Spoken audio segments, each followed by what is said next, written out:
Alright, welcome. If you're new to the channel, you're watching Elliott with Rickety Ski Reviews. And today, we're going to be talking about the Salomon QST Lumen 98. Now, what's the difference between the Lumen and just the QST 98?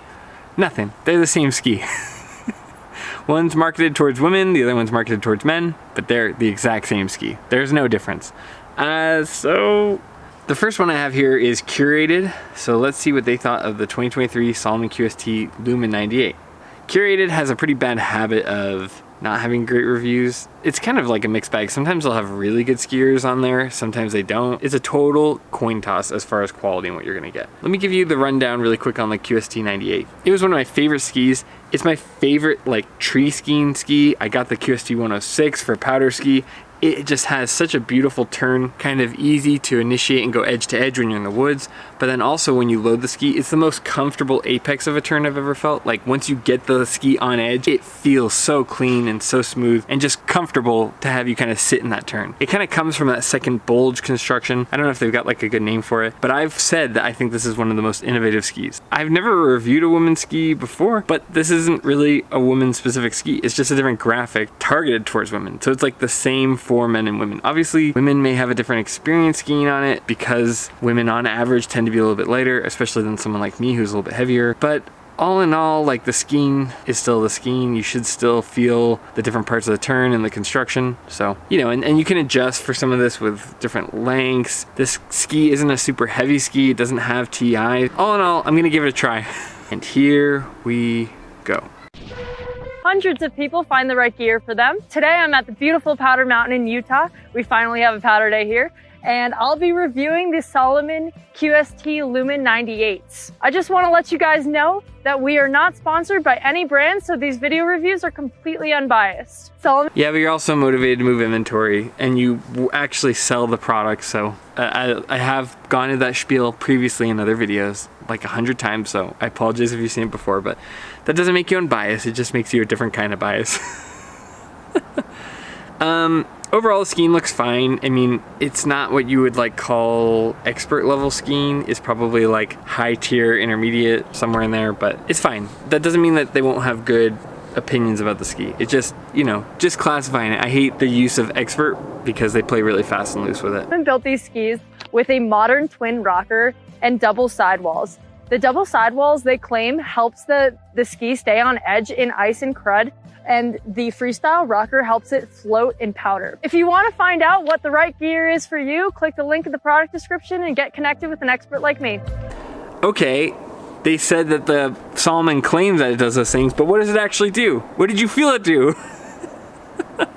I know you're not on like really like icy terrain or anything, but like if you're gonna make that claim or talk about it, you can confirm or deny it. Like that's the point of the review, not just to showcase the skis, which, you know, I could tell you is probably what Curated is doing here more than actually reviewing the ski. But anyway, okay. You told me what Salomon said. Is it true? Okay, as somebody who reviewed these skis, I will tell you, I don't know about the cutting through ice and chunder kind of thing that she's talking about. Salomon may make that claim. I didn't really see it. Probably an East Coast reviewer could tell you better. I felt like they carved fine, so maybe that's what they're talking about, but it wasn't like a Volcal Mantra or K2 Mindbender where it kind of sets in and rails through those conditions. It definitely floats really well though. That's definitely true. And it turns cleanly. Maybe like if you have a clean turn, it's easier to stay on the icy conditions, but I don't know. Oh my god, this is really good skiing. This looks like a whole different person than the first person we saw. That's carving. I was about to make a comment like, okay, those look like race mittens, but the person in the first clip was definitely not a racer. This person looks like a former racer. It looks like they've got the old Lang blue race boots. Yeah, this person's shredding. Holy moly. Never thought I'd see it twice on Curated. Jeez. This is really good skiing. Okay. They are a twin, so you can totally ski switch, you can totally butter, these are a lightweight freestyle ski. You could definitely ski these on the East for a powder. These would definitely be more of a powder ski for the East Coast, but this could be a total everyday driver for anybody on the West. in variable conditions. When we ski. Okay, there's like a freestyle person here and a carving person here, and I want to hear what the carving person has to say. Because the freestyle person is talking about the East Coast. Oh, this will only be a powder ski on the East Coast. Like, come on, if you're not skiing on the East, don't talk about it, or especially if you didn't grow up there. I think it'd be fine on the East Coast, but it wouldn't be my first choice, just because it gets so icy. Or like the snow, once it's been there for more than like a few hours, can get pretty gnarly. I don't know. It's not the first ski I'd recommend to my East Coast friends. Would it be fine? Yeah, probably, but like, I would guess if I was gonna recommend something to the East Coast people, it would probably be either an Atomic Maverick 88, it would maybe be a Vocal Mantra, K2 Mindbender, Fisher Ranger. I think those are better East Coast skis. And you know, I talked to my brother who still skis on the East, and he daily drives a Fisher Ranger and really likes it. Those are skis that have Titanal in them, and really are gonna be able to kind of cut through those icy slopes. The Salomon could do it, but I'd much rather have my Salomons on the West Coast. If I was going back east, I'd probably take my Mavericks with me. In the trees with these, after we got through about 2 inches of powder is what has fallen today, there is some icy crud underneath, and these skis really did handle that crud well. This ski would be ideal for somebody who is intermediate to expert.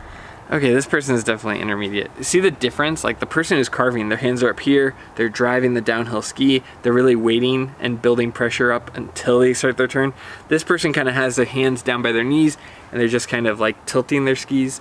It's a big difference, and no hatred towards either of them. I think they're both like valuable voices, but it's hard for them to say that it should be intermediate to expert if they're not actually an expert, right? Like, how are you gonna explain that this is for an expert if you're not really quite in that category yourself? Again, no hatred, I'm just trying to be honest here. You could still say, like, for an intermediate person, this is a really approachable ski because it's not overly stiff, but then it also is gonna allow them to get in the powder as they start to explore the mountain.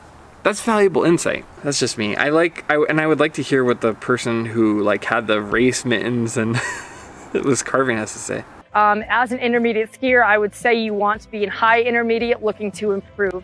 This is a ski that you're really going to want to progress in the sport on. If you're just looking for a casual intermediate cruiser, this is not the ski for you. I guess that's kind of true, but then also like it's kind of a different design. So if you want to progress, you might want something more traditional. I don't know if I would recommend this ski to intermediate skiers a ton either. I guess because it has some softness. But it has kind of a weird design where you need to be able to get the ski fully on edge to enjoy the benefits of it. If you want to like really enjoy some of what Salomon is bringing to the table here, I would maybe want to be a little bit more advanced just so that you're getting to enjoy that nice ski shape. If you're looking to get into all mountain skiing and into playful free riding, this would be the ski for you.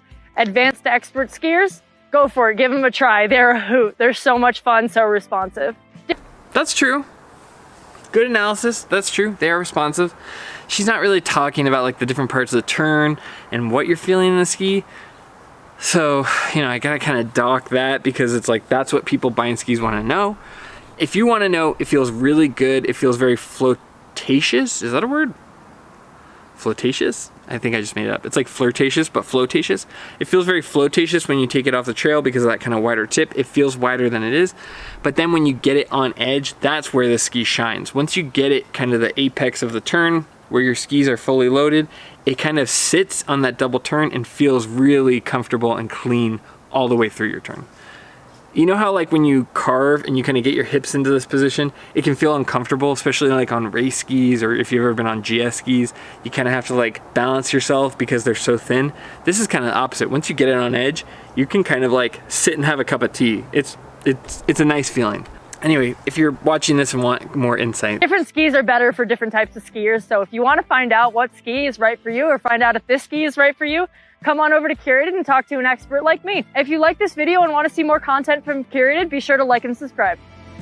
Okay, I know I give Curated a hard time talking about things that make no sense, but this is the opposite. I need more. I want to hear from the woman who's just shredding with the race mittens. Where'd she go? What? Come on! There's so much more you can talk about with these skis. I know they're not like super popular to sell, so maybe that's why it's only 2 minutes, but these are nice skis. They're so underrated. They're like kind of changing what a ski can feel like. They provide a lot of like torsional stiffness without needing all the metal from Titanal. But man, they really missed out on a lot of opportunities to talk about some strengths of a really good ski. Overall, I give this review like a 1 thumb down, somewhere in the middle. It's like kind of valuable if you're already gonna buy the ski and you just wanna confirm your purchase. I don't think they're saying anything wrong or misguiding, but they're really missing out on an opportunity to talk about a really beautiful ski. A ski that has a lot of nuance, that is really changing the shape of turns. Like really, this is a ski that, in my mind, that's really progressing ski shape and is actually doing something innovative. That's my opinion. I wish they would have talked more about it, but there's not a lot to work with here. They didn't give me much. Overall, definitely not the worst curated review. The skiing was very good from the racer. I'm assuming she was a racer, I don't know. And so-so from the intermediate skier. I think they had some good insight, but they looked uncomfortable in the woods. That's okay. I'm not gonna be too harsh on them. It was pretty good skiing. And they weren't talking about things like Thomas or some of the other reviewers where they were clearly out of their depth. They talked about some pretty kind of vanilla things. So that's it. That's what I have to say about this QST 98 review from Curated. Overall, pretty vanilla, not the most offensive. They had so many other things they could talk about with the ski. So if you're looking at the ski, hopefully I provided you some insight. That's all I think I have to say about this.